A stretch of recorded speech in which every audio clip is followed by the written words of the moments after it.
The first CD I heard of Gil's was his arrangements that he did for Miles Davis of Porgy and Bess. I heard that in high school, and I was totally blown away because I was really into big band because I was, playing in big bands in high school and things. But it was all very traditional sounds, and then all of a sudden I got this record. And the funny thing is I bought Porgy and Bess because Cannonball Adderley was on it.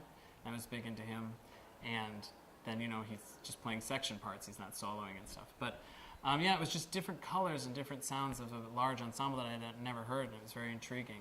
And I think that kind of started me wanting to discover more about writing and what was making these sounds. And then I went out and bought all the rest of the Miles records and then started exploring, who this guy Gil Evans was and just trying to find as much as I could on him.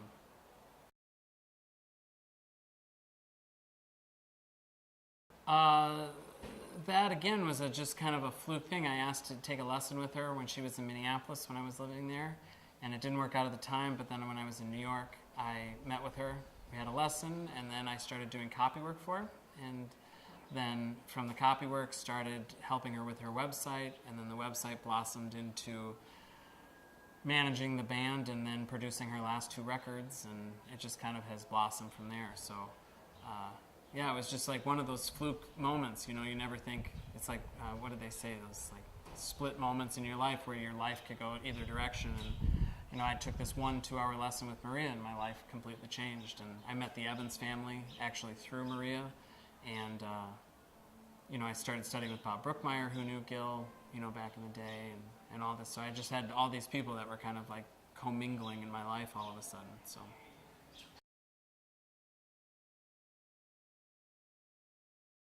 Sure, it came from all over the place, and again, it's almost like Gil is upstairs orchestrating this whole thing some mysterious way, because things would just literally fall into my lap. It would be, someone would get wind that I was doing some research on Gil, and they'd call me up and say, oh, I have this Gil Evans piece that he wrote for my high school big band or something like that, and it'd just be like, okay. But the majority of it came from the Evans family, and I had been curious about Gil's writing, and so they had been giving me copies of charts just for my own benefit as a composer. And then eventually they said, why don't you come over and go through the archives a little bit. And so I started going through them, and I started discovering all these things and not really thinking much of it, because I was like, well, I can't know every Gil Evans piece ever written. So I'm like, I'm sure I just don't know what that is, and I kind of went past it. And then I started realizing that as I would go through it even more, that these things really have never been recorded. And I said, no one's ever heard these arrangements. And I started counting them, and all of a sudden I was amassing, a large amount of music. And so it came to the point of like, what do I do with this? It's not really fair to keep it in a filing cabinet. I said, people should be able to hear it. It's really amazing music. So we did the record, and it was the record took me 3 years to put out, between like the research, and then I would call people that worked with Gil, and I'd say, we're collecting things for the archive, and do you have any of the music? Because the Evans family doesn't have those copies. And they said, sure, we have it. And I said, okay, they recorded 3 pieces together. These are the 3 pieces. And they said, oh, well, we have 4 of them. And I said, oh, okay. So they sent me the 4th one, and sure enough, it's never been recorded. And we recorded one of them, actually, the Lucy Reed piece, Smoking My Sad Cigarette, came that way. They had done 3 pieces on a record together, and this was a 4th one that he had written that they never recorded.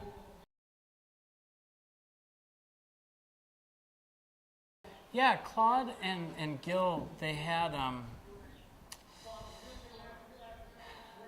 I'm trying to think of how to do this without going on for a really long time. Gil had a band that he started under his own name in Stockton, California, when he was like in his late teens, 20s, early 20s. And that band was, typical big band back then in the swing era. They were working in all the ballrooms and the dance shows and, hotels and things like that. That band eventually got bought out by Skinny Ennis, who was a vocalist and was looking for a big band to front, an already formed big band. And so they bought Gil, and Gil was playing piano for a while, and then eventually Skinny Ennis brought on this other arranger, who was Claude Thornhill. And Claude had an insurance policy. This is a story that Gil had said. Claude had an insurance policy, and it was either he was going to cash it in and go to like Tahiti for the rest of his life, or he's going to start a big band, which I think nowadays most people would say go to Tahiti. But but he started a big band, and then he called Gil to come writing, and they started before the war in 1941. And the war happened, and they started up again in '46, and Gil wrote, well, if you look in the books, it says that Gil quit writing after 1948, but the music that I found was a lot of it he had written from '49 to '51 for Thornhill. The first piece we opened with tonight was from that era, from the 1950s.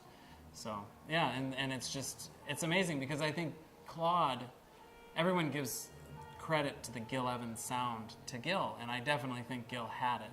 But Gil was greatly influenced by Claude Thornhill. Claude, had the French horns in his band when Gil joined. Gil added tuba and a separate flute section for a little bit. But yeah, it was, I think Claude's sound, and they were playing that like classical music, and they were playing a lot of stuff with no vibrato, and a lot of the stuff that we associate with Gil Evans came out of that Claude Thornhill orchestra.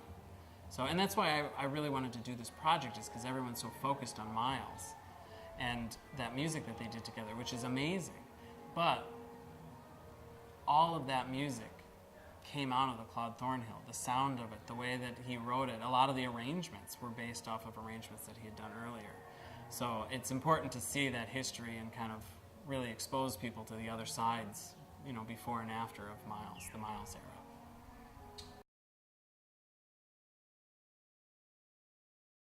Well, it's incredible. I mean, it's incredible to perform it because it's so magical. The music has never really been played. They do transcriptions and stuff, but I've taken all these notes directly from Gil's manuscript to parts so that guys can play it. So it's exactly how Gil had wanted it.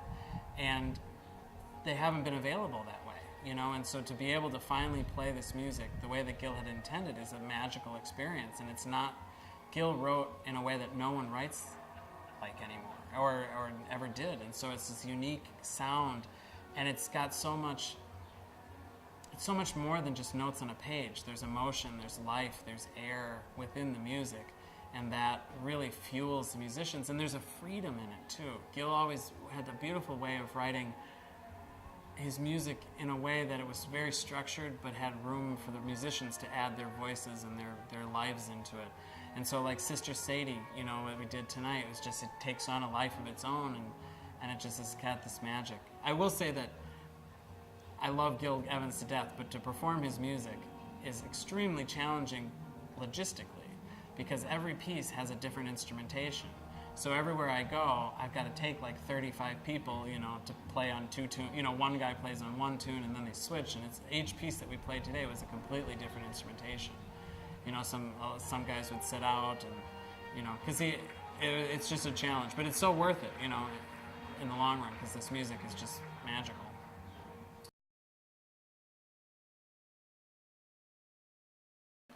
Well, I mean, at some point I will have to.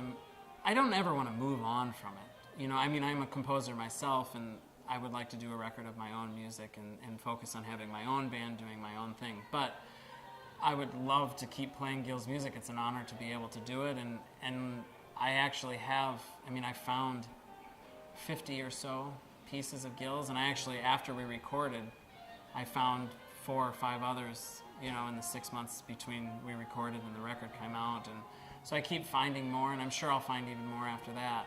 So, maybe there's another Gil Evans record down the road, or a couple of them, but I'd like to intersperse, my thing in there somewhere, too. But I'm perfectly happy playing Gil's music for the rest of my life. There's nothing wrong with it. So.